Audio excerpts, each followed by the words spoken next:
ଭାରିଜା ଦେହରେ ଯେଉଁ ଅଳଙ୍କାର ଥାଏ, ସ୍ୱାମୀ ହୋଇ ତାଠାରୁ କି କାଢ଼ିଣ କି ନିଏ। ଠାକୁରାଣୀ କହୁଛନ୍ତି ଶ୍ରୀମୁଖକୁ ଚାହିଁ, ତୁମର ଅଟଇ ମୁଁ ଯେ ପ୍ରଥମ ବିବାହୀ। ପଛରେ କହିବ ଲକ୍ଷ୍ମୀ ଆମ ଘରେ ଥିଲା, ସହସ୍ର ଟଙ୍କାର ଅଳଙ୍କାର ଘେନି ଗଲା। ହେମନ୍ତ ଖ୍ୟାତି ମତେ ନଦିଅ ଗୋସାଇଁ, ତୁମ ଅଳଙ୍କାର ମାନ ନିଅ ବାହୁଡ଼ାଇ। ଶିରରୁ କାଢ଼ିଲେ ଲକ୍ଷ୍ମୀ ମୁକୁତାର ଜାଲି, ହୃଦରୁ କାଢ଼ିଲେ ଇନ୍ଦ୍ର ଗୋବିନ୍ଦ କଞ୍ଚୁଲି। ଅଣ୍ଟାରୁ କାଢ଼ିଲେ ମାଏ ରତ୍ନ ଓଢ଼ିଆଣି, ନାସିକାରୁ କାଢ଼ିଲି ଯେ ମୁକୁତା ବସଣି।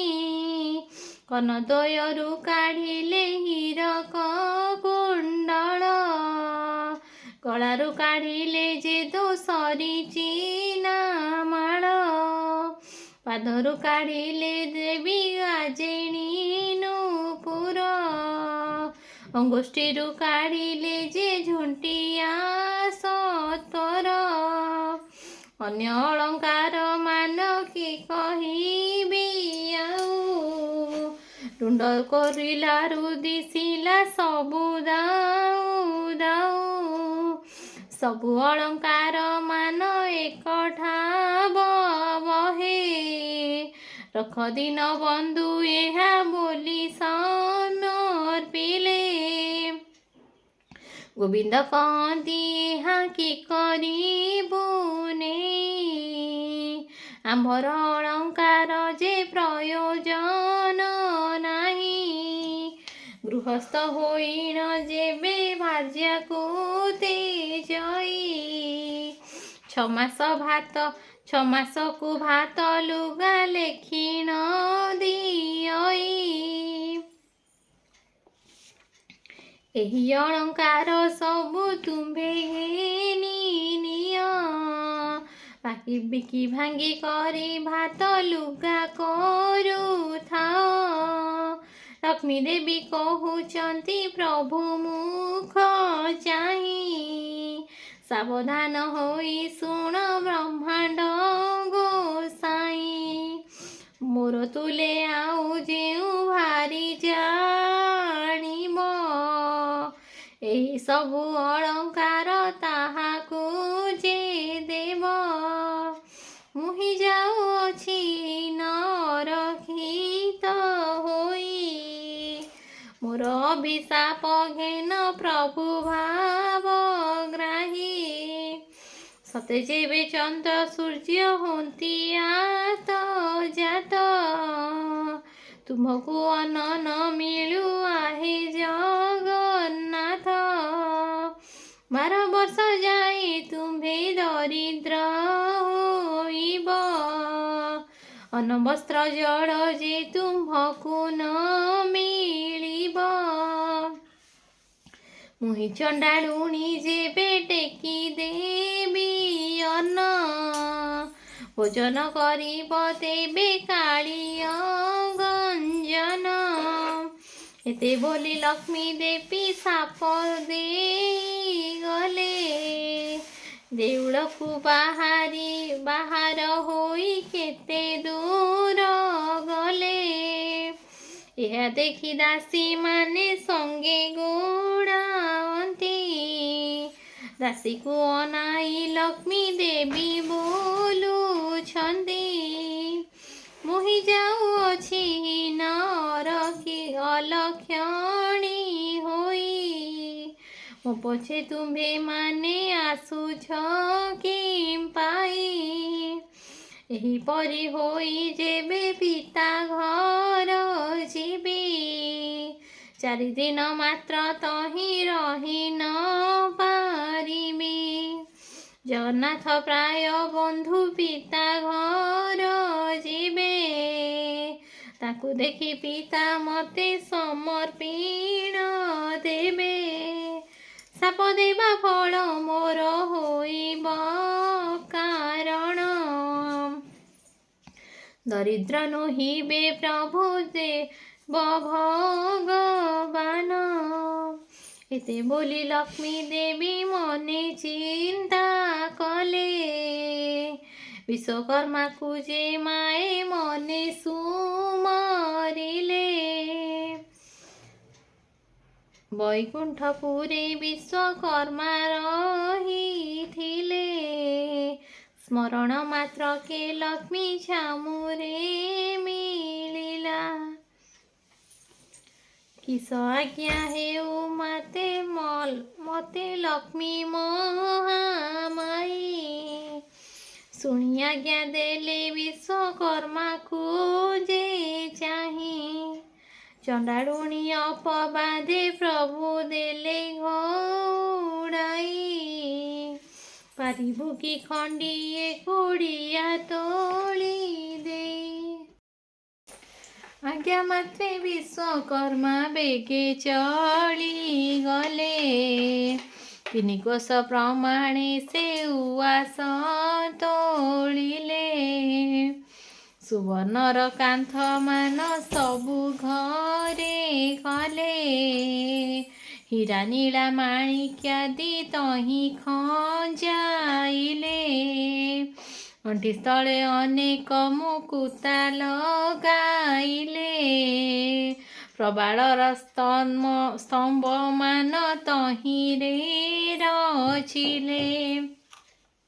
ପୁର ଦେଖି କମଳିନୀ ସନ୍ତୁଷ୍ଟ ହୋଇଲେ। ବିଶ୍ୱକର୍ମାକୁ ବହୁତ ପ୍ରଶଂସା ଯେ କଲେ। ବୈକୁଣ୍ଠପୁରକୁ ବିଶ୍ୱକର୍ମା ଚଳିଗଲେ। ଅଷ୍ଟବେତାଳକୁ ଡାକି ଦେବୀ ଆଜ୍ଞା ଦେଲେ। ଅଷ୍ଟବେତାଳରେ ତୁମ୍ଭେ ମନ୍ତ କରିବ। ପ୍ରଥମେ ରୋଷାଇ ଶାଳେ ଯାଇ ପଶିବ। 60 ପହୁଟି ଭୋଗ ଭୁଞ୍ଜିବ ଯେ ତହିଁ। ତରପୋଟ ବ୍ୟଞ୍ଜନ ଖାଇବ ହର୍ଷ ହୋଇ। ଶାଗ ମୁଗ ମଧୁ ରୁଚି ତିକ୍ତ କାଞ୍ଜିରାଇ। ଆମ୍ବିଳ ଖାଇବ ଖଣ୍ଡା ସାକର ମିଶାଇ। ଅମୃତ ମୋହଣୀ ମାନ ଭୋଜନ କରିବ। ହାଣ୍ଡିମାନ ନେଇ ଏକ ଠାବେ କଚାଡ଼ିବ। ତହୁଁ ଯାଇଣ ଭଣ୍ଡାର ମଧ୍ୟରେ ପଶିବ। 52 କୋଟି ଭଣ୍ଡାର ବୋହିଣ ଆଣିବ। କାଣି କଉଡ଼ିକ ଦ୍ରବ୍ୟ ନ ରଖିବ ସବୁ ରଖିବ। ସବୁ ବୋହି ଆଣି ମୋର ପାଶେ ସମର୍ପିବ। ବେତାଳ ବୋଇଲେ ମହାଲକ୍ଷ୍ମୀ ମୁହଁ ଚାହିଁ। କେମନ୍ତ କରିଣ ତହୁଁ ଆଣିବୁ ବୁହାଇ। ଜଗନ୍ନାଥ ମହାପ୍ରଭୁ ତହିଁ ଚାହିଁଥିବେ। ଆମକୁ ଦେଖିଣ କାଳେ ପରାଭବ ଦେବେ। ଶୁଣି କମଳିନୀ ନିଦ୍ରାବତୀ କିରାଇଲେ। ବହନ ମୋଲ କର ବୋଲିଣ ବୋଇଲେ। ରାମକୃଷ୍ଣ ନୟନରେ ନିଦ୍ରା ଯେ ଖାରିବୁ। କାଲି ବେଳ 2 ଘଡ଼ି ଯାଏ ନ ଛାଡ଼ିବୁ। ଆଜ୍ଞା ପାଇ ନିଦ୍ରାବତୀ ଶୀଘ୍ର ଚଳିଗଲେ। ରାମକୃଷ୍ଣ ନୟନରେ ନିଦ୍ରା ଯେ ଘାରିଲେ। ପାକଶାଳାରେ ବେତାଳ ପ୍ରବେଶ ହୋଇଲେ। ତହିଁ ଥିବା ପାକ ଦ୍ରବ୍ୟ ସମସ୍ତ ଖାଇଲେ। ହାଣ୍ଡିମାନ ସବୁ ଏକ ଠାବେ କଚାଡ଼ିଲେ। ଭଣ୍ଡାର ଘରରେ ଅଷ୍ଟ ବେତାଳ ପଶିଲେ, ଯେତେ ଦ୍ରବ୍ୟ ପୂର୍ଣ୍ଣ ହୋଇଥିଲା ତର ତହିଁ, 52 କୋଟି ଭଣ୍ଡାର ଆଣିଲେ ବୁହାଇ। ରାତ୍ର 16 ଘଡ଼ି ଯାକ ବେତାଳ ଯେ ତହିଁ, କୁଲାରୁ ଛାଞ୍ଚୁଣି ଯାକ ସବୁ ନେଲେ ବୋହି।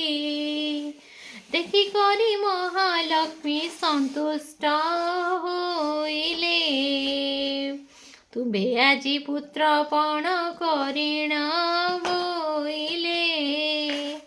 ପ୍ରଶଂସା କରିଣ ମାଏ ବଚନ ଯେ କହି, ସବୁ ଦ୍ରବ୍ୟ ଆଣିଲ ତ ରତ୍ନ ଖଟ ନାହିଁ। 5 ଲକ୍ଷ ଟଙ୍କା ମୂଲ୍ୟ, 5 ଲକ୍ଷ ମୂଲ୍ୟ ସେଇ ଖଟର ଟଇ। ଯାଅ ରେ ବେତାଳ ଏବେ ଖଟ ଆଣ ବହି। ଯେତେବେଳେ ଜଗନ୍ନାଥ ଦରିଦ୍ର ହୋଇବେ, ରତ୍ନ ଖଟ ବିକି କରି ଦିନ ଚଳାଇବେ। ଯେବେ ଜଗନ୍ନାଥ ପ୍ରଭୁ ମତେ ନ ଖୋଜିବେ, ନାରୀଙ୍କୁ ପୁରୁଷ ମାନେ ଆଉ ନ ଲୋଡ଼ିବେ। ମତେ ଘେନି ପ୍ରଭୁ ଯେବେ ନ କରିବେ ଘର, କଳିଯୁଗେ ନାରୀଙ୍କି ଯେ ନ ଖୋଜିବେ ନର। ବେତାଳେ ବୋଲୁଛନ୍ତି ରମା ମୁଖ ଚାହିଁ, ରତ୍ନ ଖଟେ ଶୋଇଛନ୍ତି 2 ଗୋଟି ଭାଇ। କୋଟି ସିଂହ ପରାକ୍ରମ ପ୍ରଭୁ ବଳରାମ, ପୁଣି ତହିଁ ଶୋଇଛନ୍ତି କାଳିୟ ଗଞ୍ଜନ। 7 ଗୋଟି ପର୍ବତରୁ ଅଟଇ ସେ ଗରୁ, ନାମ ବହି ଅଛନ୍ତି ଅଚଳ ମହାମେରୁ।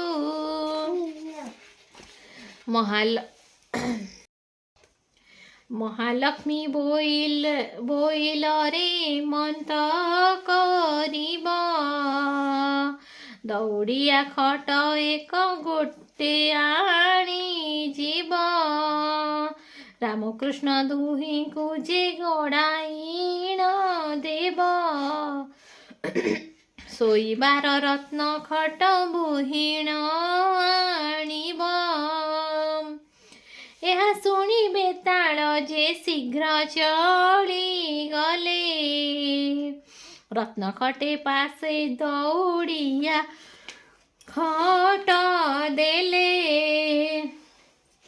ବଳରାମଙ୍କୁ ପ୍ରଥମେ ଧଇଲେ କଯାଇ, ଦୌଡ଼ିଆ ଖଟକୁ ଯେ ଦେଲେ ଗଉଡ଼ାଇ। ଏଥି ଉତ୍ତାରୁ ଜଗନ୍ନାଥ ପ୍ରଭୁଙ୍କୁ ଧଇଲେ, ଦୌଡ଼ିଆ ଖଟ ଉପରକୁ ଗଡ଼ାଇଲେ। ଶୋଇବାର ରତ୍ନ ଖଟ ଆଣିଲେ କବହି, ମହାଲକ୍ଷ୍ମୀ ଆଗେ ଦେଲେ ଆନନ୍ଦରେ ନେଇ। ବଳରାମ ପିନ୍ଧିବାର ପାଟ ବୋହି ନେଲେ, ଜଗନ୍ନାଥ ପିନ୍ଧିବାର ନେତ ଘେନି ଗଲେ। ଦେଖି କରି ମହାଲକ୍ଷ୍ମୀ ସନ୍ତୁଷ୍ଟ ହୋଇଲେ, ଅଷ୍ଟବେତାଳକୁ ବର ଯାଚିଣ ଯେ ଦେଲେ। ଆରେ ଅଷ୍ଟବେତାଳରେ ମନ୍ତ କରିବ, ବୈକୁଣ୍ଠପୁରେ ଯାଇ ଖୁସିରେ ରହିବ। ଆଜ୍ଞା ପାଇଣ ବେତାଳ ଗଣ ବେଗେ ଗଲେ, ବୈକୁଣ୍ଠପୁରେ ଯାଇ ପ୍ରବେଶ ହୋଇଲେ। ମହାଲକ୍ଷ୍ମୀ ତହୁଁ ଏକ କଥା ବିଚାରିଲେ। ସରସ୍ୱତୀ ଦେବୀ କି ଯେ ସୁମରଣ କଲେ। ବୋଇଲକୁ ସରସ୍ୱତୀ ଏମନ୍ତ କରିବ। ରାଜରାଜ୍ୟ ହୋଇ ଘରେ ଘରେ ବୁଲୁଥିବ। ସର୍ବଦ୍ୱାରେ ଜଗନ୍ନାଥ ବୁଲିବେଟି ଯାଇ। ସର୍ବକଣ୍ଠେ ସରସ୍ୱତୀ ବିଜେ କର ତୁହି। ଅନ୍ନ ପାଣି କେହି ତାଙ୍କୁ କିଛି ହିଁ ନ ଦେବେ। ଏତେ ଦୁଃଖ ପାଇଲେ ସେ ମତେ ସୁମରିବେ। ଆରାମଦାୟିନୀ ରାତ୍ର ସୁଖରେ ପାଇଲା। ଦିନ ଦୁଇ ଘଡ଼ି କରି ନିଦ୍ରା ଯେ ଭାଜିଲା। ବଳରାମ କହୁଛନ୍ତି ଶୁଣ ହେ କହ୍ନାଇ। ଗହଳ ଚହଳ ଏଠି କିଛି ଶୁଭୁ ନାହିଁ। ମୁଦିରତ ପଣ୍ଡାରତ ତୁଣ୍ଡ ଶୁଭୁ ନାହିଁ। ଦାସୀ ପରିବାରୀ ଯେ ପରିଚା ଗଲେ କାହିଁ। ଶ୍ରୀମୁଖ ପଖାଳିବାକୁ ଜଳ ନ ମିଳଇ। କି ବୁଦ୍ଧି କରିବା ଏବେ କହରେ କହ୍ନାଇ। ଜଗନ୍ନାଥ କହୁଛନ୍ତି ଶୁଣ ଜ୍ୟେଷ୍ଠ ଭାଇ। ଲକ୍ଷ୍ମୀ ଛାଡ଼ି ଗଲାରୁ ଯେ ମନ୍ତ ହୁଅଇ। ବଳରାମ କହୁଛନ୍ତି ଶୁଣ ରେ କହ୍ନାଇ। ବାଜା ଛାର ଏମନ୍ତକୁ କହୁଅଛୁ ତୁହି। କାହାର ଭାରି ଯା ଯେବେ ଋଷି ହଜି ଯାଏ। ତାର ଗୃହସ୍ଥ କି ଭାତ ରାନ୍ଧିଣ ନ ଖାଏ। ଭଣ୍ଡାର ଘରକୁ ବିଜେ କଲେ ଦୁଇ ଭାଇ। ଭଣ୍ଡାରେ ଦେଖିଲେ କିଛି ପଦାର୍ଥ ଯେ ନାହିଁ। ବଳରାମ କହୁଛନ୍ତି କାହିଁକି ସହେଲା। 52 କୋଟି ଭଣ୍ଡାର କିଏ ଘେନିଗଲା। ଲକ୍ଷେ ଜୀବ ଖାଇଲେ ବୋହିଲେ ନ ସରଇ। କ୍ଷଣକ ଭିତରେ କିଏ ଘେନିଗଲା ବୋହି। ସୁବର୍ଣ୍ଣ ମୁଦିଏ ବଳରାମ ଯେ ପାଇଲେ।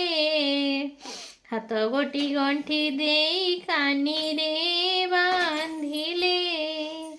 ଜଗନ୍ନାଥ କହନ୍ତି ଯେ କି ପାଇଲ ଭାଇ। ବଳରାମ କହୁଛନ୍ତି ଧନ ପାଇଲଇ।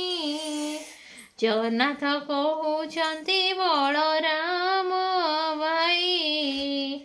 ବେଙ୍ଗି ପିତଳ ଖଣ୍ଡକ ରଖ କାହିଁ ପାଇଁ। ବଳରାମ କହୁଛନ୍ତି କି କଥା ଘଟିଲା।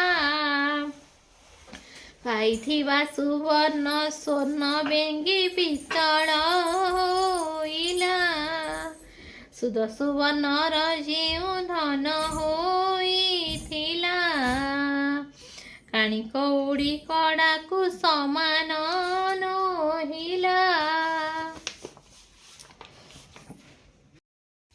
ସେହିଠାରୁ ବାହାରି ଗଲେ ଦୁଇ ଗୋଟି ଭାଇ। ପାକଶାଳା ଦୁଆରେ ଯେ ପ୍ରବେଶିଲେ ଯାଇ। ବଳରାମ ଠିଆ ହେଲେ ଦୁଆର ମୁହଁକୁ। ଜଗନ୍ନାଥ ପଶିଗଲେ ରୋଷାଇ ଘରକୁ। ଦେହରେ ଲାଗିଲା କଳା ମୁହଁରେ ଲାଗିଲା। କଳା ଶ୍ରୀମୁଖ ଗୋଟିକ ଝଲସି ଦିଶିଲା। ବଳରାମ କହୁଛନ୍ତି ଶୁଣ ଜଗନ୍ନାଥ। ବଡ଼ଖିଆ ବୋଲି ତତେ କହନ୍ତି ଜଗତ। ମତେ ଅନ୍ନ ନ ଦେଇଣ ସବୁ ଖାଉ ତୁହି।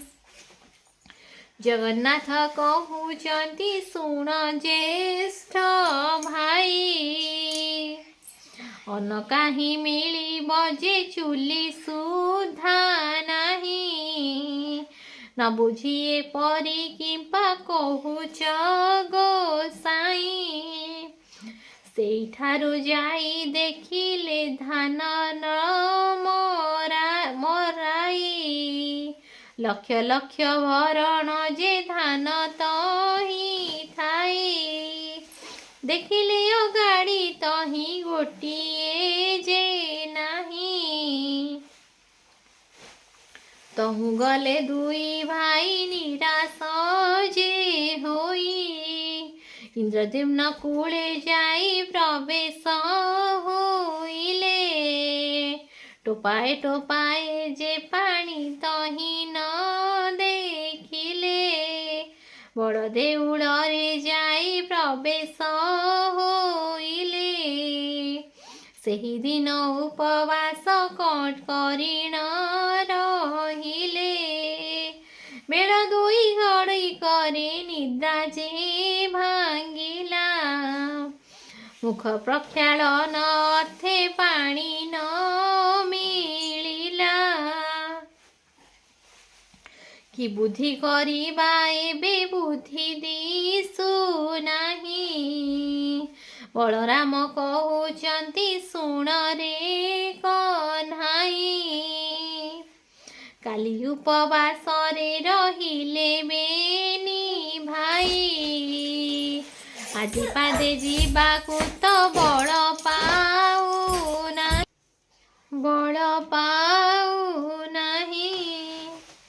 କେଉଁଠାରୁ ଏବେ ଆଜି ନ ମିଳିବ ଅନ୍ନ। କେମନ୍ତ ପ୍ରକାରେ ଆମ୍ଭେ ଧରିବା ଜୀବନ। ବଳରାମ କହୁଛନ୍ତି ଶୁଣ ଆରେ ବାବା। ନଗରରେ ଭିକ୍ଷା ମାଗେ ଜୀବନ ପୋଷିବା। କାନ୍ଧରେ ପକାଇ ଛିଣ୍ଡା ଉତ୍ତାରି ପଇତା। ହସ୍ତରେ ଧରିଲେ ଦୁଇ ଭାଇ ଭଙ୍ଗା ଛତା। ଚିତା ଘେନିବାକୁ ଜଳ କାହିଁ ନ ପାଆନ୍ତି। ଯାହା ଘର ଠାକୁ ପାଣି ମାଗିବାକୁ ଯାନ୍ତି। ଚୋର ଖଣ୍ଟ ବୋଲି ମାରି ଘଉଡ଼ାଇ ଦିଅନ୍ତି। ସେଠା ବରୁ ଦୁଇ ଭାଇ ଭୟେ ପଳାବନ୍ତି। ଜଗନ୍ନାଥ କହୁଛନ୍ତି ଶୁଣ ଜ୍ୟେଷ୍ଠ ଭାଇ। ବଡ଼ ପଣ୍ଡା ଘରକୁ ହେ ଚାଲ ଏବେ ଯାଇ। ହସ୍ତ ଧରା ଧରି ହୋଇ ଦୁଇ ଭାଇ ଗଲେ। ବଡ଼ ପଣ୍ଡା ଘର ଠାରେ ପ୍ରବେଶ ହୋଇଲେ। ବଧୂ ତାର କହିଛି ଶାଶୁ ଆଗେ ଯାଇ। ବ୍ରାହ୍ମଣ ଯେ ଦୁଇ ଗୋଟି ଆସିଛନ୍ତି ଧାଇଁ। ଶାଶୁ ରାଣ୍ଡି ତାହାଙ୍କୁ ଯେ ଚିହ୍ନି ନ ପାରିଲା। ଧାଇଁ ଯାଇ ବେଗେ ଦାଣ୍ଡ କବାଟ କିଳିଲା। ଆସ ଆସ ବୋହୂ ଏଲୋ ଠେଙ୍ଗା ବାଡ଼ି ଧରି। ଚୋର କି ଖଣ୍ଡ ଏ ଦୁହେଁ ଦେବାଡ଼ କରି। ଏହା ଶୁଣି ଦୁଇ ଭାଇ ତହୁଁ ପଳାଇଲେ। ସାମବେଦ ଯଦୁର୍ବେଦ ଦୁହେଁ ଉଚାରିଲେ। ଶୁଣି ଶୁଷ୍କ ତରୁଗଣ ପଲ୍ଲବୀ ଉଠିଲେ। ଭିକ୍ଷୁକ ବ୍ରାହ୍ମଣ ବୋଲି ବ୍ରାହ୍ମଣୀ ଚିହ୍ନିଲେ। ଦୁଇ ଭାଇକୁ ସେ ଡାକି ତହିଁ ବସାଇଲେ। ମଳୁଖ ମିଶାଇ ଦୁଇ ଭାଇଙ୍କୁ ଡାକି ସେ ତହିଁ ବସାଇଲା। ଖୁଦ ମଳୁଖ ମିଶାଇ ସତ୍ୱର ରାନ୍ଧିଲା। ଅଫିଟା କଦଳୀ ମଞ୍ଜ ଦୁଇ ଖଣ୍ଡ ଆଣି ବେନି ଭାଇ ପକାଇଣ ସିଞ୍ଚିଲେ ପାଣି। କଂସା ଘେନି ବ୍ରାହ୍ମଣୀ ଯେ ଅନ୍ନ ଆଣିଗଲା। ଅନ୍ନ କି ବାଢ଼ିବ ତାର ହାଣ୍ଡି ଉଭାଇଲା। ଦୁଇ ପୁରୁଷ ଏ ବୋଲି ନ ଜାଣିଲା। ପାକଶାଳରୁ ଲେଉଟି ପାଶରେ ମିଳିଲା। ଦୁଇ ଗୋଟି ଭାଇଙ୍କର ହସ୍ତକୁ ଧଇଲା। କଟୁ କଥା କହି ତାଙ୍କୁ ଦାଣ୍ଡରେ ଛାଡ଼ିଲା। ତହୁଁ ଦୁଇ ଜଣ ଯେ ନିରାଶ ହୋଇଗଲେ। କବିର ସାହିରେ ଯାଇ ପ୍ରବେଶ ହୋଇଲେ। କ୍ଷୁଧାର୍ତ ବ୍ରାହ୍ମଣ ବୋଲି କବିର ଜାଣିଲେ। ଖଇ 4-5 ମାଣ ଆଣି ବେଗେ ଦେଲେ। ଅନ୍ତର୍ଗତେ ଜାଣିଲେ ଯେ ଦେବୀ କମଳିନୀ। ପବନକୁ ଡାକି ଆଜ୍ଞା ଦେଲେ ସେହି କ୍ଷଣି। ଆରେ ପବନ ତୁ ବେଗେ ଚଳି ଯିବୁ। ଖଇ 4-5 ମାଣ ଉଡ଼ାଇଣ ଦେବୁ। ଆଜ୍ଞା ପାଇଁ ପବନ ଯେ ବେଗେ ଚଳିଗଲା। ପ୍ରଭୁଙ୍କ ଆଗରୁ ଖଇ ଉଡ଼ାଇଣ ଦେଲା। ବଳରାମ କହୁଛନ୍ତି ଶୁଣରେ କହ୍ନାଇ। ପ୍ରାଣ ଗଲା ବେଳେ ଜାତି କୂଳ ଲୋଡ଼ୁ ନାହିଁ। ପଦ୍ମ ପୋଖରୀକୁ ଚାଲ ଯିବା ବେନି ଭାଇ। ପଦ୍ମମୂଳ ଖାଇ 5 ପ୍ରାଣ ବଞ୍ଚାଇବା ତହିଁ। ଫଳ ପୁଷ୍ପ କରି ତହୁଁ ଗୁଡ଼ାଏ ଆଣିବା। ଅଧିକ ମିଳିଲେ କିଛି ସଞ୍ଚିଣ ରଖିବା। ଏମନ୍ତ ବିଚାର କରି ଦୁଇ ଭାଇ ଗଲେ। ପଦ୍ମ ପୁଷ୍କରଣୀ ଯେ ପ୍ରବେଶ ହୋଇଲେ। ପଦ୍ମ ପୋଖରୀରେ 7 ତାଳ ପାଣି ଥିଲା। ଲକ୍ଷ୍ମୀ ଆଜ୍ଞା ମାତ୍ରେ ସବୁ ପଙ୍କ ହୋଇଗଲା। ଜଗନ୍ନାଥ କହୁଛନ୍ତି କି ବୁଦ୍ଧି କରିବା। ଜଳ ନାହିଁ ଫଳ ଏଥି କାହିଁକି ପାଇବା। ଏହା କହି ଦୁଇ ଜଣ ତହୁଁ ଚଳିଗଲେ। ଯାଉ ଯାଉ ବାଟେ ଏକ ଯୋଗୀ କି ଭେଟିଲେ। ଜଗନ୍ନାଥ କହୁଛନ୍ତି ଶୁଣ ହେ ନାଥ। ତୁମ୍ଭର ଥାଳରୁ ଯେ ଆମ୍ଭକୁ ଦିଅ ଭାତ। ସତ୍ୟାନନ୍ଦ ବୋଲେ ରାମକୃଷ୍ଣ ମୁଖ ଚାହିଁ। ଲକ୍ଷ୍ମୀ ଦ୍ରୋହୀ ହୋଇଅଛ ତୁମ୍ଭେ ଦୁଇ ଭାଇ। ଦୁଧ ଅନ୍ନରେ ଯେ ମୋର ଥାଳ ପୂରିଥିଲା। ତୁମେ ମାଗ ତେଣ ଅନ୍ନ ଶୂନ୍ୟ ହୋଇଗଲା। ଅନ୍ନ ଜଳ ନ ମିଳିବ ତୁମ୍ଭକୁ ଯେ କାହିଁ। ସମୁଦ୍ର କୂଳକୁ ବେଗେ ଯାଅ ଦୁଇ ଭାଇ। ମୁହିଁ ଯାଇଥିଲି ମତେ ଅନ୍ନ ଥିଲେ ଦେଇ। ଖାଇଲେ ବହିଲେ ସେହି ଅନ୍ନ ନ ସରଇ। ଏହି ରୂପେ ସତ୍ୟାନନ୍ଦ ବାଟ କହିଦେଲେ। ଯିବ ବୋଲି ଦୁଇ ଭାଇ କମର ବାନ୍ଧିଲେ। ହଟି କମଳିନୀ ତହୁଁ ହଟ ବିହାଇଲେ। ସୂର୍ଯ୍ୟଙ୍କୁ ରାଇଣ ଦେବୀ ବେଗେ ଆଜ୍ଞା ଦେଲେ। ଅତି ଶୀଘ୍ର ଖଟାଣ ଖରା କର ତୁମ୍ଭେ ଯାଇ। ବାଲି ମାଟି ତାତୁ ବେଗେ ଡହ ଡହ ହୋଇ। ତାତିବ ଖରାରେ ଯେବେ ବାଜିବାର ବାଲି। ପାଦେ ମାତ୍ର କେହି ତହିଁ ନ ପାରିବେ ଚାଲି। ଜଗନ୍ନାଥ କହୁଛନ୍ତି ଶୁଣ ଜ୍ୟେଷ୍ଠ ଭାଇ। ଏତେ ବଡ଼ ଖରାରେ ମୁଁ ଚାଲି ନ ପାରଇ। ବେଗେ ବଗେ ହୋଇ ତୁମେ ଯାଉଅଛ ଦାଇ।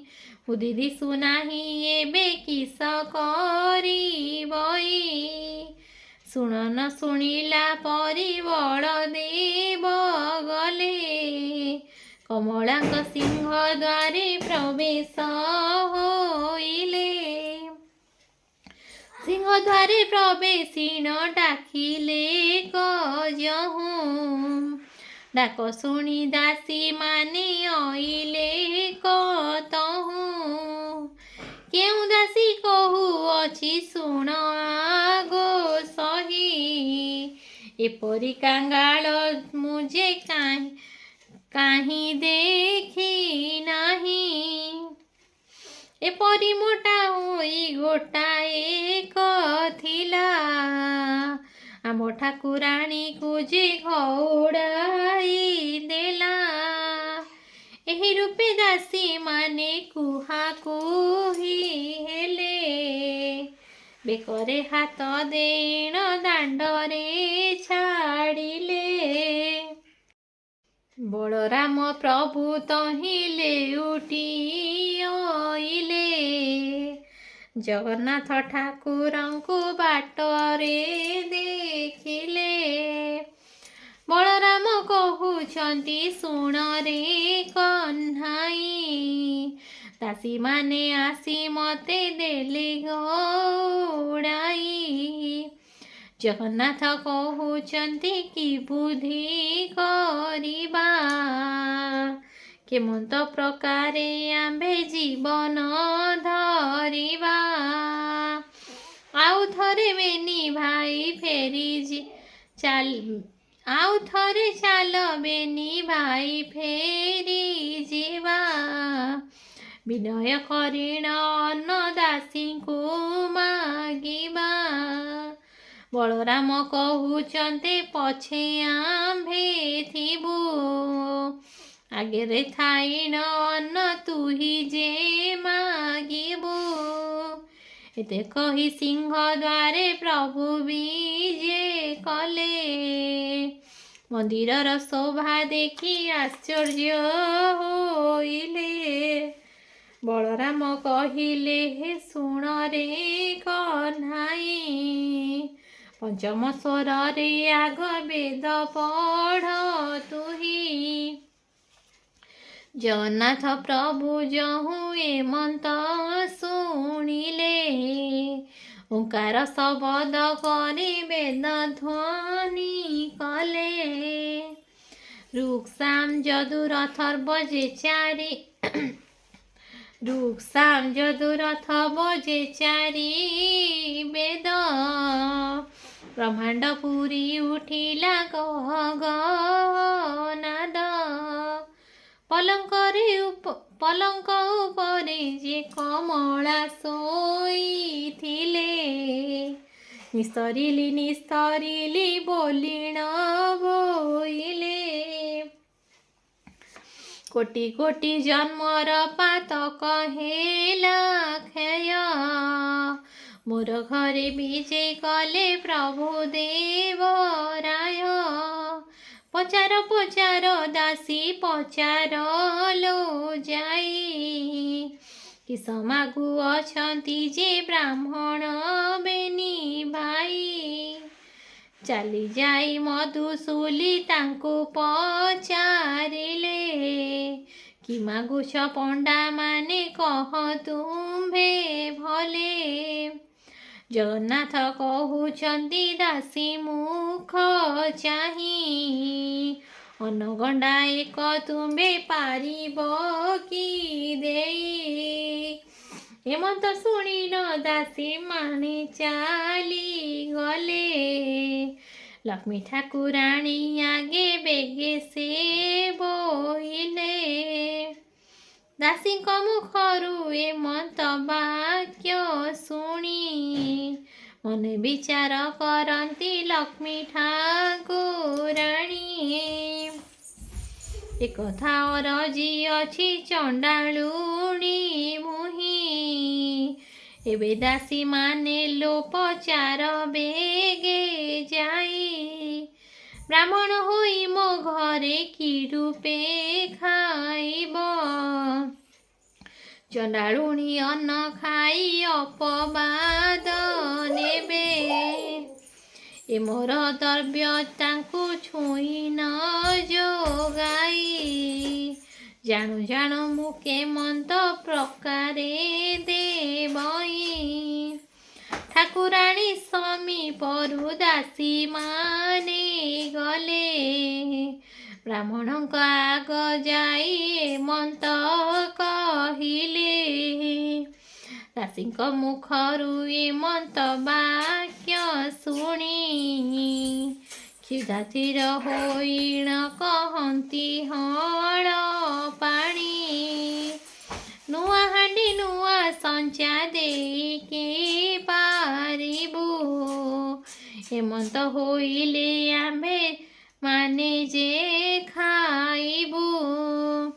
ଦାସୀ ମାନେ କହନ୍ତି ଲକ୍ଷ୍ମୀଙ୍କ ମୁଖ ଚାହିଁ, ଲକ୍ଷ୍ମୀଙ୍କ ଆଗେ ଯାଇ। ହାତେ ରାନ୍ଧି ଭୋଜନ କରିବେ ଦୁଇ ଭାଇ। ଏହା ଶୁଣି ମହାଲକ୍ଷ୍ମୀ ସନ୍ତୋଷ ହୋଇଲେ, ଦାସୀଙ୍କ ହସ୍ତରେ ହାଣ୍ଡି 10 ଘୋଟି ଦେଲେ। ଚାଉଳ ପାଉଟିଏ ନେଇ ଛାମୁରେ ରଖିଲେ, ଲେଉଟିଆ ଶାଗ ନେଇ ପୁଳାଏ ଦେଲେ। ଆଳୁ ସାରୁ କଦଳୀ ଯେ ବଡ଼ି ବାଇଗଣ, ଦୁଧ ଦହି ଛେନା ଯେ ସର୍କରି ଦେଲେ ପୁଣ। ଏବେ ଯେତେ ଇଚ୍ଛା ସେ ଯେତେ ବୁଞ୍ଜ ହୋ ବୋଇଲେ, ଗୃହେ ମହାଲକ୍ଷ୍ମୀ ତାଇ ବିଚାର ଯେ କଲେ। ରନ୍ଧଣା ଭୁଞ୍ଜିବେ ଯଦି ହାତେ ଦୁଇ ଭାଇ, ନାରୀଙ୍କୁ ପୁରୁଷ ଆଉ ଲୋଡ଼ିବେ କି ପାଇଁ। ଲକ୍ଷ୍ମୀ ଦେବୀ କାଠ ଖଣ୍ଡେ ହସ୍ତରେ ଧଇଲେ, ଅଗ୍ନିର ସ୍ତମ୍ଭନ ମନ୍ତ୍ର ଦେବୀ ପାଠ କଲେ। କଦାପି ଅଗ୍ନି ଦେବତା ତେଜ ନ ହୋଇବ, ହାଣ୍ଡି ନ ତାତିବ ଆଉ ପାଣି ନ ତାତିବ। ଯେତେ କାଠ ଜଳୁଥିବ ଭସ୍ମ ହୋଇଯିବ, କୁହୁଳି କରିଣ ତହୁଁ ଧୂଆଁ ହେଉଥିବ। ଏମନ୍ତ ବୋଲିଣ କମଳା ଆଜ୍ଞା ଦେଲେ, ସେହି ପ୍ରକାରେଣ ଅଗ୍ନି ଦେବତା ଯେ ଗଲେ। ହଟି କମଳିନୀ ହଟ ଭିଆଇଲେ ଯେଣୁ, ହାଣ୍ଡି ତଳେ କଳା ଟିକେ ନ ପଡ଼ିଲା ତେଣୁ। ସୁଗନ୍ଧ ତୈଳ ଦେବୀ ଦେଲେ ପଠିଆଇ, ଦାସୀ ମାନେ କହୁଛନ୍ତି ବ୍ରାହ୍ମଣଙ୍କୁ ଚାହିଁ। ପାକ ସିଦ୍ଧି ହେଲା କି ନୋହିଲା ହେ ଗୋସାଇଁ, ତୈଳ ଲଗାଇ ସ୍ନାନ ବେଗେ କର ଯାଇ। ଜଗନ୍ନାଥ କହୁଛନ୍ତି ପାଣି ନ ତାତିଲା, କି ପାକ କରିବୁ ବେଳ ଉଛୁର ହୋଇଲା। ବଳରାମ କହୁଛନ୍ତି ଶୁଣ ରେ କହ୍ନାଇ, ଅନ୍ନ ହୋଇଲା କି ନାହିଁ କହ ବେଗ ତୁହି। ଜଗନ୍ନାଥ କହୁଛନ୍ତି ଶୁଣ ଆହେ ଭାଇ, ଅନ୍ନ କି ହୋଇବ ଟିକେ ପାଣି ତାତି ନାହିଁ। ବଳରାମ କହୁଛନ୍ତି ରେ ଅଧୁଆ ମୁହାଁ, ରାନ୍ଧି ନ ଜାଣି ହୋଇ ଅଛୁ ରାନ୍ଧୁଣିଆ। ତୁହି ଆଡ଼ ହୁଅ ମୁହିଁ ରାନ୍ଧୁଅଛି ଯାଇ। ଅନ୍ନ ରାନ୍ଧିବାକୁ ଗଲେ ବ୍ରାହ୍ମଣ ଗୋସାଇଁ, ଫୁଙ୍କି ଫୁଙ୍କି ବଳରାମ ବିରକ୍ତ ହୋଇଲେ। କାଠ ଖଣ୍ଡେ ଘେନିଣ ଯେ ହାଣ୍ଡି ପିଟି ଦେଲେ। କ୍ଷୁଧାରେ ଦୁଇ ଭାଇ ଆକୁଳ ହୋଇଲେ। କି ବୁଦ୍ଧି କରିବା ଜଗନ୍ନାଥଙ୍କୁ ବୋଇଲେ। ଜଗନ୍ନାଥ ବୋଇଲେ ତ ବୁଦ୍ଧି ଦିଶୁ ନାହିଁ। କ୍ଷୁଧାରେ ଆତୁର ହେଉଅଛି ମୋର ଦେହି। ବଳରାମ କହୁଛନ୍ତି ଶୁଣ ଜଗନ୍ନାଥ, ଜାତି ପଛେ ଯାଉ ତାର ଘରେ ଖାଉ ଭାତ। ଯେବେ ଏହା ଘରୁ ଭାତ ଆମ୍ଭକୁ ନ ଦେବ, ଆମ୍ଭ ଦୁଇ ଭାଇଙ୍କର ମରଣ ହୋଇବ। ଲେଉଟିଣ ଦାସୀ ଯାଇ ଲକ୍ଷ୍ମୀଙ୍କୁ କହିଲେ, ବ୍ରାହ୍ମଣ ତ ହାଣ୍ଡି ଭାଙ୍ଗି ଫୋପଡ଼ାଇ ଦେଲେ। ଏହା ଶୁଣି ମହାଲକ୍ଷ୍ମୀ ମନେ ଚିନ୍ତା କଲେ, କେତେ ଦୁଃଖ ଦିନ ବନ୍ଧୁ ଦୁହେଁ ଯେ ପାଇଲେ। ସୁବର୍ଣ୍ଣର ଚଟୁ ଗୋଟି ହସ୍ତରେ ଧଇଲେ। ରୋଷାଇ ଶାଳାକୁ ଲକ୍ଷ୍ମୀ ନିଜେ ବିଜେ କଲେ। ପ୍ରଥମେ ରାନ୍ଧିଲେ ମାଏ ବଗଡ଼ା ଯେ ଅନ୍ନ, ମୁଗ ମଧୁର କ୍ଷୀର ନାନାଦି ବ୍ୟଞ୍ଜନ। ଆମ୍ବିଳ ସାକର କଲେ କଦଳୀର ଭଜା, ଅତି ଯତ୍ନରେ କଲେ ମାଏ ତିଅଣ ଯେ ମଞ୍ଜା। 60 ପଉଟି ସେ ରନ୍ଧନ କଲେ ଯାଇ, ବଗଡ଼ା ଭାତ ମହିମା କଳନା ନ ଯାଇ।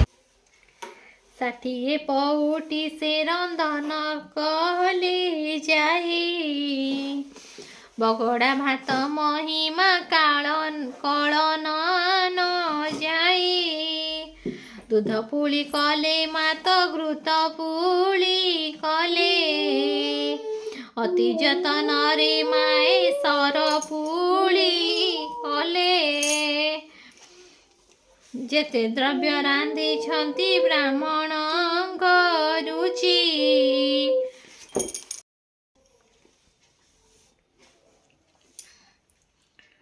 ଯେତେ ଦ୍ରବ୍ୟ ରାନ୍ଧିଛନ୍ତି ବ୍ରାହ୍ମଣଙ୍କ ରୁଚି। ବଡ଼ିର ମହୁର କଲେ ପକାଇଣ ସାଚି, କର୍ପୂର ଛେନା ଶର୍କରା ମରିଚ ଗୋଳାଇ। 60 ନଉତି ପଣା ରଖିଲେ ତ ତହିଁ, ରଙ୍ଗବାଣ ପଇଡ଼ ସାଙ୍ଗରେ ଛେନା ପାଣି। ଅଦା ମିଶା କରି ଯେ ନବାତ ଖଣ୍ଡ ଛେନା ପଣା, ଅଦା ମିଶା କରି ଯେ ନବାତ ଖଣ୍ଡ ଛେନା। ଲକ୍ଷ୍ମୀଙ୍କର ପାକ ଗୁଣ କେ କହି ପାରିବ, କ୍ଷଣକ ମଧ୍ୟରେ ମାଏ ସଜାଡ଼ିଲେ ସର୍ବ ସବୁଥିରୁ ଖଣ୍ଡିଏ ଖଣ୍ଡିଏ ରଖିଥିଲେ। ଭୋଜନ ଶେଷକୁ ପୋଡ଼ ପିଠାଏ ରଖିଲେ। ବୋଇଲେ ଲୋ ଦାସୀ କର ବୋଇଲେ ଦାସୀଙ୍କି କର ଅଙ୍ଗମରଦନ। ବ୍ରାହ୍ମଣ ବୋଲିଣ ମନେ ନ ପାଞ୍ଚିବ ଭିନ୍ନ। ବ୍ରାହ୍ମଣମାନଙ୍କ ମୁହିଁ ଅଟେ ନିଜ ଦାସୀ। ଶୁଣିନ ଆନନ୍ଦେ ଚଳିଗଲେ ସବୁ ଦାସୀ। ଦାସୀମାନେ କହୁଛନ୍ତି ସୁବେଦୀ ଗୋସାଇଁ। ସ୍ନାନ କର ବେଗେ ଅଙ୍ଗ ମରଦନ ହୋଇ।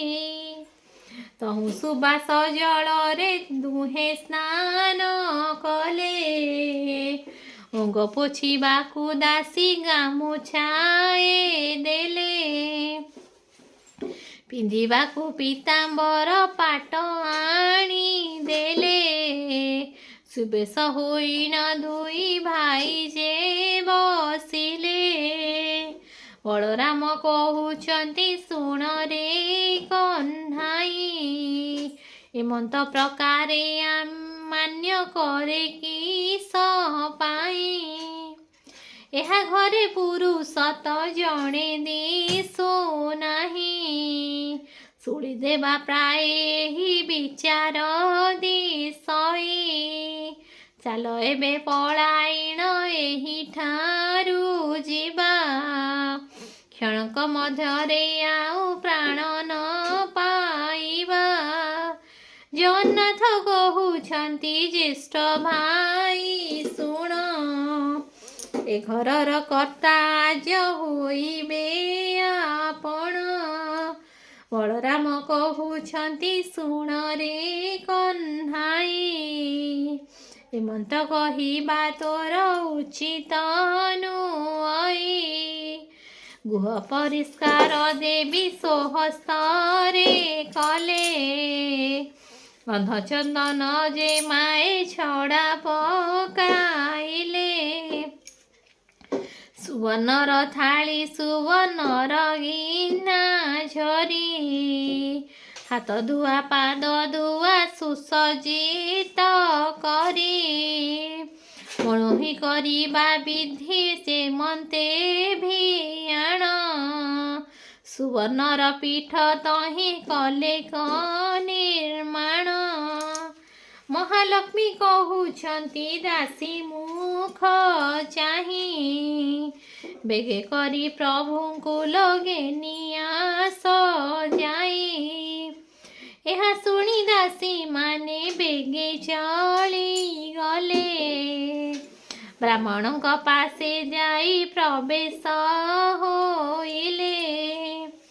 ବିନୟରେ କହୁଛନ୍ତି ବ୍ରାହ୍ମଣ ଗୋସାଇଁ। ଭୋଜନ କରିବ ଚାଲ ସ୍ଥାନ ଅଛି ହୋଇ। ବଳରାମ କହୁଛନ୍ତି ଶୁଣରେ କହ୍ନାଇ। ନାରୀ ଜଣେ ପୁରୁଷ କେହି ଏଠି ନାହିଁ। ଭିତରକୁ ଯିବା ଆମ୍ଭ ଉଚିତ ନୁହଁ। ପତ୍ର ଦୁଇ ଖଣ୍ଡ ତୁମ୍ଭେ ଆଣ ବେଗେ ଯାଇ। ଜଗନ୍ନାଥ କହୁଛନ୍ତି ଶୁଣ ଭାଇ ତୁମ୍ଭେ। ଏ ଘରର କର୍ତ୍ତା ଆଜ ହୋଇବା ଯେ ଆମ୍ଭେ। କିମ୍ବା ତୁମେ ଭୟ କରୁଅଛ ଜ୍ୟେଷ୍ଠ ଭାଇ। ଦାତା ଦେଉଅଛି ଆମ୍ଭେ ଛାଡ଼ିବା କିମ୍ପାଇ। ଭୟ ବଳରାମ ସେବଠାରୁ ନ ଉଠନ୍ତି। ହସ୍ତ ଧରି ଘେନି ଗଲେ କମଳାଙ୍କ ପତି। ଠାବ ସଞ୍ଚାରି ଯିବେ ବଳରା ନ ବସନ୍ତି। ହସ୍ତ ଧରି ବସାଇଲେ ଦେବଶିରୀପତି। କମଳିନୀ କହୁଛନ୍ତି ତୁଳସୀ ବ୍ରାହ୍ମଣୀ। ଦେଢ଼ଶୁର ମୋର ଯେ ଅଟନ୍ତି ହଳ ପାଣି, ତାହାଙ୍କୁ କେମନ୍ତେ ଅନ୍ନ ମୁହିଁ ଦେବି ନେଇ, ଭିତରେ ଥାଇ ନ ମୁଁ ଯେ ଦେବଇ ବଢ଼ାଇ, ବଡ଼ ସାନ ବୋଲି ଆଗେ ପଚାରିବ ଯାଇ, ବଡ଼ଠାରେ ଆଗ ଅନ୍ନ ପରସିବୁ ନେଇ, ଅନ୍ନ ଥାଳି ଘେନି ବେଗେ ବ୍ରାହ୍ମଣୀ ଅଇଲା, ବଡ଼ ସାନ କେଉଁ ପଣ୍ଡା ବୋଲି ପଚାରିଲା, ବଳରାମ ବୋଲୁଛନ୍ତି ହୋଇଲୁ କି କାଣି, ବଡ଼ ସାନ କିଏ ତତେ ନଦୀ ସହି ପୁଣି, ଆମେ ବଡ଼ ବୋଲିଣ ଯେ ବଳରାମ କହି, ବ୍ରାହ୍ମଣୀ ବୋଇଲେ କୋପ କଲ କି ଗୋସାଇଁ, ପ୍ରଥମ ଥାଳିର ଅନ୍ନ ବଳରାମେ ଦେଲା, ଭିତରକୁ ଆଉ ଅନ୍ନ ଆଣିବାକୁ ଗଲା, ଏକ ଥାଳି ଅନ୍ନ ଆଣିଲା ବେଳକୁ, ଚାରି ଗ୍ରାସରେ ଖାଇଲେ ବଳରାମ ତାକୁ, ଅନ୍ନ ଥାଳି ଘେନି କରି ବ୍ରାହ୍ମଣୀ ଅଇଲା, ଏ ପଣ୍ଡାର ଅନ୍ନ ଯାକ କିଏ ଘେନି ଗଲା, ବଳରାମ ବୋଇଲେ କି ଦ୍ୱାର୍ଥ ହୋଇଥିଲୁ, ଆଗକାରି ଚାରି ଗ୍ରାସ ବେଗେ ଖାଇଦେଲୁ, ହସିଲା ବ୍ରାହ୍ମଣୀ ଦୁଇ ଭାଇଙ୍କୁ ଅନାଇ, କୁଟୁମ୍ବ ପାରିବା ପ୍ରାୟ ଦିଶୁଛ ଗୋସାଇଁ, ପୁତ୍ର ଭାରି ଯାକି ତୁମ୍ଭ ଦୁହିଁଙ୍କର ନାହିଁ, ପେଟ ଲାଗି ବୁଲି ଅଛ ଦେଶ ଦେଶ ହୋଇ, ସହସ୍ର କାଳନ୍ଦୀ କଦଳୀର କାନ୍ଦି କଦଳୀ ରଖିନେ ଦେଲେ, ସହସ୍ର କାନ୍ଦି କଦଳୀ ରଖିଦେଲେ ନହିଁ ନେଇ, ଷାଠିଏ ନଉତି ପଣା ବେଗେ ଦେଲେ ଥୋଇ, ଯେଉଁପରି ପ୍ରଭୁଙ୍କର ମନକୁ ରୁଚାଇ, ସେହିପରି କମଳିନୀ ଦିଅନ୍ତି ପଠାଇ,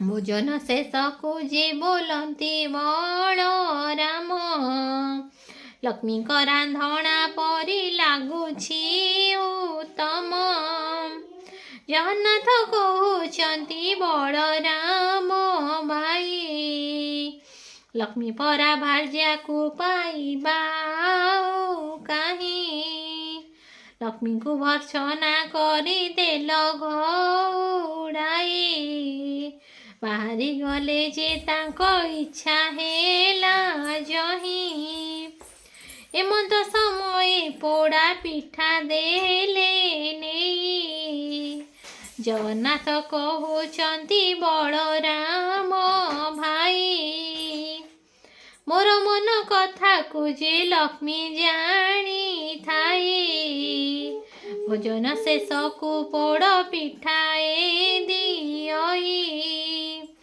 ଭୋଜନ ସାରିଣ ପ୍ରଭୁ ଆମୋଚନ କଲେ, କର୍ପୂର ତମ୍ବାଳୁ ଦୁଇ ଭାଇ ଯେ ଭୁଞ୍ଜିଲେ, ବାହାର ମେଲାରେ ପ୍ରଭୁ ବିଜେ କଲେ ଯାଇ, ଗବାକ୍ଷ ଦ୍ୱାରରେ ଲକ୍ଷ୍ମୀ ଅଛନ୍ତି ଅନାଇ, ପଚାର ପଚାର ଦାସୀ ପଚାର ଲୋ ଯାଇ, ବିବାହ ହୋଇଛନ୍ତି କି ପଣ୍ଡା ଦୁଇ ଭାଇ, ଏହା ଶୁଣି ଦାସୀ ମାନେ ବେଗେ ଚଳିଗଲେ, ବ୍ରାହ୍ମଣଙ୍କ ନିକଟରେ ପ୍ରବେଶ ହୋଇଲେ, ପୁତ୍ର ଭାରିଜା ଅଛି କି କାହିଁ ତୁମ୍ଭ ଘର, କେଉଁ ରାଜେ ବାଡ଼ି ବୁର୍ତେ ଶାସନ ତୁମ୍ଭର, ଜଗନ୍ନାଥ କହୁଛନ୍ତି ଶୁଣ ଦାସୀ ତୁହି, ବିବାହ ହେବାକୁ ଦ୍ରବ୍ୟ ଆମ୍ଭର ଯେ ନାହିଁ, ଗୁଆ ବାଡ଼ି ଶାସନ ପାଇବୁ ଆମ୍ଭେ କାହିଁ, ଲକ୍ଷ୍ମୀ ପରା ଭାର୍ଯ୍ୟାକୁ ଯେ ଦେଲୁ ଘଉଡ଼ାଇ, କପାଳ ମନ୍ଦ ଆମ୍ଭର ଦୁଇ ଭାଇ ବୁଲୁ, ଲକ୍ଷ୍ମୀ ଘର ଡାଇ ଆମ୍ଭେ ଦୁଃଖ, ଲକ୍ଷ୍ମୀ ଘଉଡ଼ାଇ ଆମ୍ଭେ ଦୁଃଖ ପାଇଲୁ।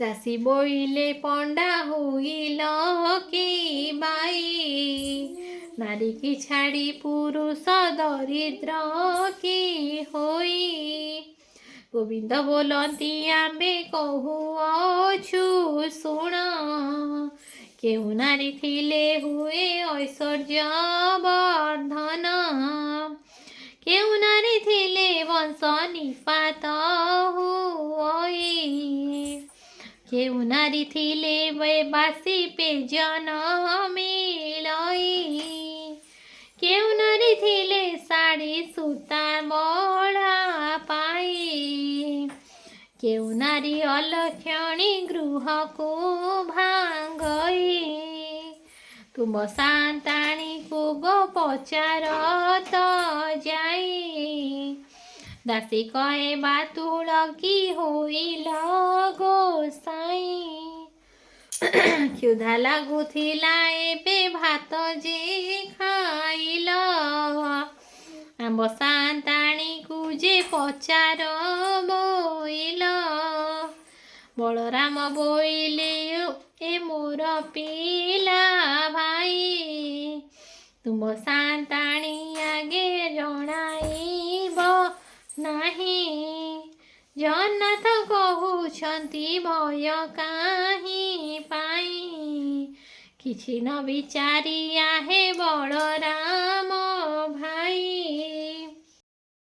ଲକ୍ଷ୍ମୀଙ୍କର ଗୃହ ସିନା ଅଟଇ ଯେହି, ଏହିଠାରେ ଆପଣ ଭୟ କର କିସ ପାଇଁ, ବଳରାମ ବୋଲୁଛନ୍ତି ବାବୁ ଚକ୍ରଧର, ତୁମେ ଯାଅ ହସ୍ତଧର ମହାଲକ୍ଷ୍ମୀଙ୍କର,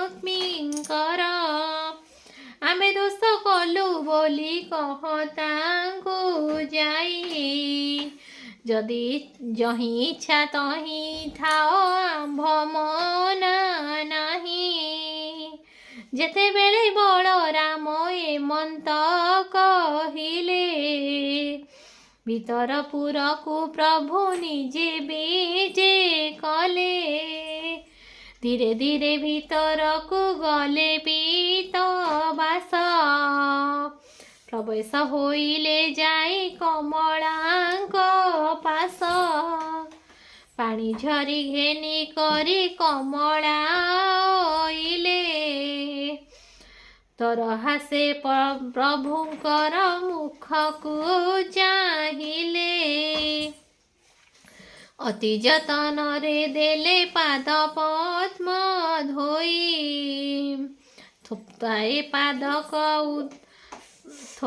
ପାଦ ଉଦକ ମସ୍ତରେ ଲଗାଇ, କିଛି ପାଦକ ଲକ୍ଷ୍ମୀ ଗର୍ଭକୁ କ୍ଷପିଲେ, ପଞ୍ଚବେଶନେ ପୁଷ୍ପେ ପାଦ ପଦ୍ମ ପୂଜା କଲେ, ମହାଲକ୍ଷ୍ମୀ କହୁଛନ୍ତି ପ୍ରଭୁଙ୍କୁ ଅନାଇ, ଚଣ୍ଡାଳୁଣୀ ବୋଲି ମତେ ଦେଲ ଘଉଡ଼ାଇ,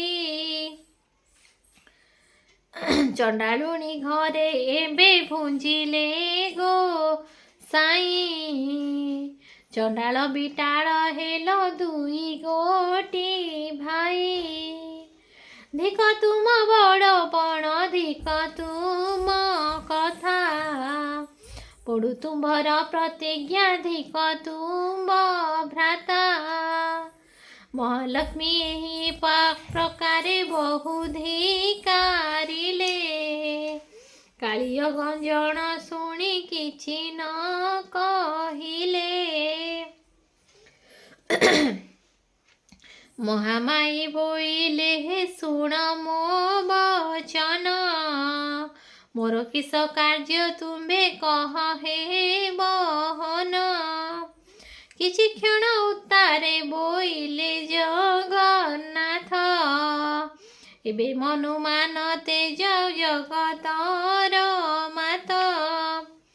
ଅକାରଣେ ଏତେ କଥା କହ ପ୍ରାଣ ସହି, ଆମର ପ୍ରାର୍ଥନା ତୁମ ଆମ୍ଭ ସଙ୍ଗେ ଯିବା ପାଇଁ। ବଡ଼ ହେଇ କିସ ହେଲା ଗରବ ଗଞ୍ଜିଲ, ରବି ତଳେ ସବୁ ଯୁଗେ ଯଶ ରଖିଗଲ। ତୁମ୍ଭ ଯଶ କୀର୍ତ୍ତି ଏବେ ଜଗତେ ରହିଲା, ଆମ୍ଭକୁ ଅନ୍ନ ନ ଦେବାର ଜଗତ ଜାଣିଲା। ଗୁରୁବାର ଦିନ ଯେବେ ପୁରାଣ ଶୁଣିବ, ଜନ୍ମ ଜନ୍ମାନ୍ତର ପାପ ତାର କ୍ଷୟ ହେବ। ଲକ୍ଷ୍ମୀ ପୂଜା ଦିନ ଏହା ଯେ ନାରୀ ଗାଇବ, ଇହ ଜନ୍ମେ ପତିବ୍ରତା ବୈକୁଣ୍ଠକୁ ଯିବ। ଯଦ୍ୟପି କେହି ନାରୀକୁ ମୁଖେ ବୁଝାଇବ, ତାହାର ସୁକୃତ ଆଉ କେ କହି ପାରିବ। ଏତେ କହି ଗୋବିନ୍ଦ ଧଇଲେ ଲକ୍ଷ୍ମୀ ହସ୍ତ, ଜଗତ ମାତ ବୋଇଲେ କର ତୁମ୍ଭେ ସତ୍ୟ।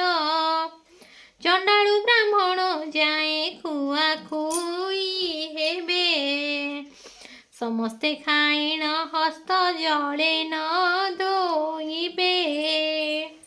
ହାଡ଼ିର ହସ୍ତରୁ ବ୍ରାହ୍ମଣ ଛଡ଼ାଇ ଖାଇବେ, ବ୍ରାହ୍ମଣେ ଖାଇ ହସ୍ତକୁ ମୁଣ୍ଡରେ ପୋଛିବେ। ଅନ୍ନ ଖାଇ ସର୍ବେ ମୁଣ୍ଡେ ପୋଛୁଥିବେ ହସ୍ତ, ତେବେ ବଡ଼ ଦେଉଳକୁ ଯିବେ ଜଗନ୍ନାଥ। ହେଉ ବୋଲି ଆଜ୍ଞା ଦେଲେ ମହାବାହୁ, ହେଉ ହେଉ ବୋଲି ଆଜ୍ଞା ଦେଲେ ମହାବାହୁ। ଯୁଗେ ଯୁଗେ ଲକ୍ଷ୍ମୀ ଗୋ ତୁମ୍ଭର ଯଶ ରହୁ, ଲକ୍ଷ୍ମୀଙ୍କ ହସ୍ତ ଧରିଣ ଜଗନ୍ନାଥ ନେଲେ। ବଡ଼ ଦେଉଳକୁ ପ୍ରଭୁ ବିଜେ କରିଗଲେ, ଲକ୍ଷ୍ମୀ ଚଉଦିଆ ଯେ ଛାମୁରେ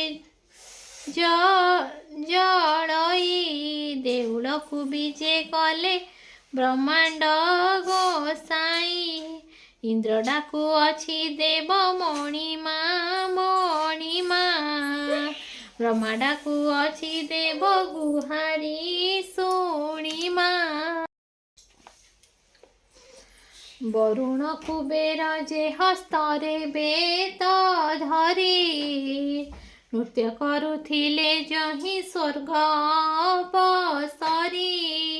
ବ୍ରହ୍ମା ଯେ ମେନକା ଆଦି ଆଉ ଚିତ୍ର ଲେଖା, ତୁଳସୀ ମାଳତୀ ଆଉ ଅନ୍ୟାନ୍ୟ ରସିକା। ଚଞ୍ଚଳ ଯେ ମାଦଳାସୀ ଆମ୍ଭର ସୁଶୀଳା, ନୃତ୍ୟାମ୍ଭରନ୍ତି ତୁଷ୍ଟ ହୋଇ ସେ ଅବେଳା।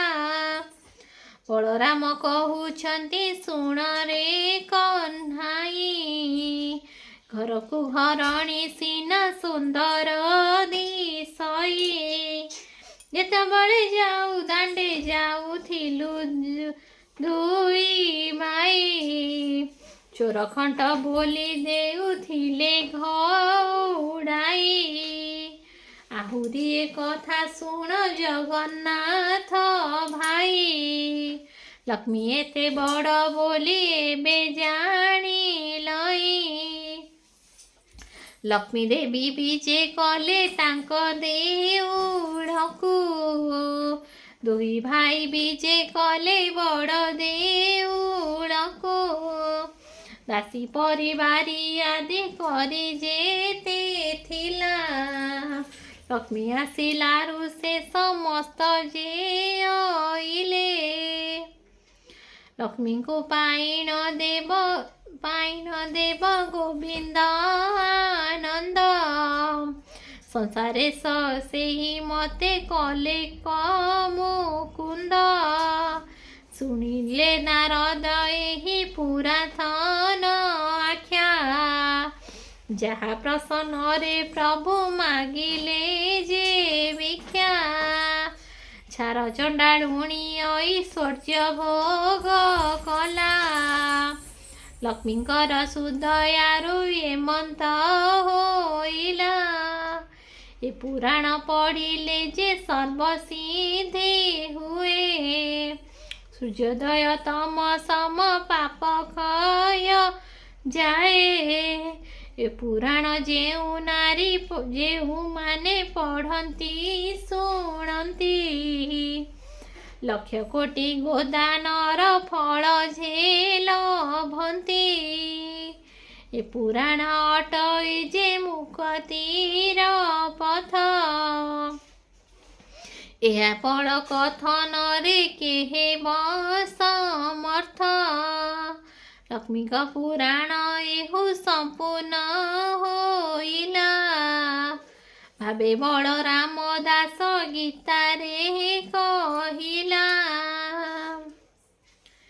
ଇତି ଶ୍ରୀ ଲକ୍ଷ୍ମୀ ପୁରାଣ ସମ୍ପୂର୍ଣ୍ଣ।